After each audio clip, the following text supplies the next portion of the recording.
kahit gaano. Yo, shoutout guys, another tutorial naman tayo, another song. So, John Roberts, ang title ng kanta niya ay Sagip. So, lalagay ko lang link sa baba para marinig nyo ang buong audio niya, para kung matutunan nyo man ang chords dito ay masabayan nyo. So, meron plucking pattern ito. Lagyan natin plucking pattern sa intro. Meron kasing tumugtog siya sa Wish at yun ang gagayahin natin ng plucking pattern, pati mga chords. So, ulit sa managanap, ulit na manipis sa string pala. Check lang sharpening sa wag na practice to. Tapos making 2 sets yung bili, no? Easy 900 to guys, manipis siya. Easy 900 to. Kung gusto niyo mas makapal, ay meron namang mas makapal ng kaunti kumpara dito. Pero kung gusto niyo ganito, kanipis, easy 900. Maganda pang practice. So, start tayo agad, no? So, yung plucking muna.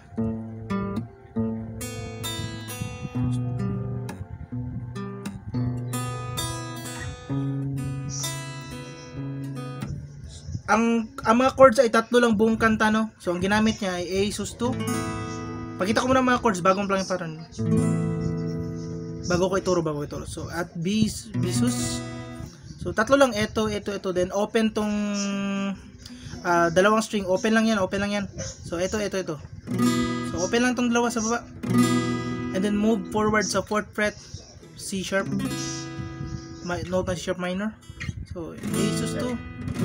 So, yan ang mga chords na ginamit buong kanta at ang plucking ay ito. So, una ay A. So, itong 5th string muna. And then, second, first, second. Okay? 2, 1, 2. Okay? 5, 2, 1, 2. Okay? 5, 2, 1, 2. Okay? Okay, guess naman siguro. Repeat niya lang. 2, 5, 2, 1, 2. And then, dito, ito pa rin 5, 2, 1, 2. Then dito 5, 2, 1. So yun ang mga chords ha. 4 fret yan. 5, 2, 1.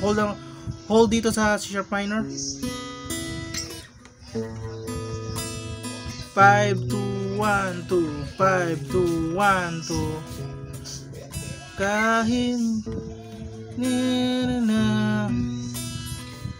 so yan ang plucking pattern, no? Repeat nyo lang, no? Para makuha nyo na sakto, no? At yung sinabi ko, sabayan nyo sa audio. At ang strumming ay down, up, down, up. Okay? Down, up, down, up, down. Down, up, down, up, down, up, down, up, down. Okay? Kaya na bala mag-timing yan. Down. Sa verses to, verses. Down, up, down, up. And then, sa chorus pala ay may gaitong timing, oh.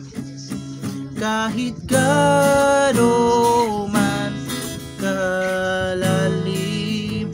So, napansin nyo mabilisan guys, mabilisan. Gaano man.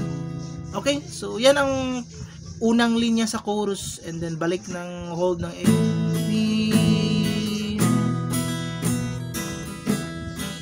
Mapapansin nyo naman yan sa audio, no? And repeat lang, yung mabilisan. Gano man. Then balik. Lalim. Basta yan lang mga chords. Yung sinabi ko, kayo na bala mag-timing kung kailan magbibilis. Mapapansin nyo yan. Gano man. Hold. O, hindi na mabilis, no? Hindi na mabilis sa susunod. Yan naman lahat ang chords. Pati rin pala sa after na second chorus ata, yung meron, ito pa rin chords pero mag-hold. Sasagipin kita. Sasagipin. So, ang lyrics, sasagipin kita ata yun. So, hold lang. And then, balik na naman.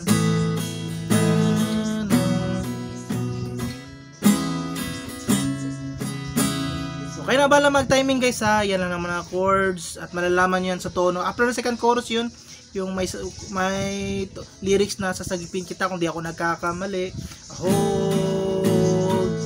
Hold lang.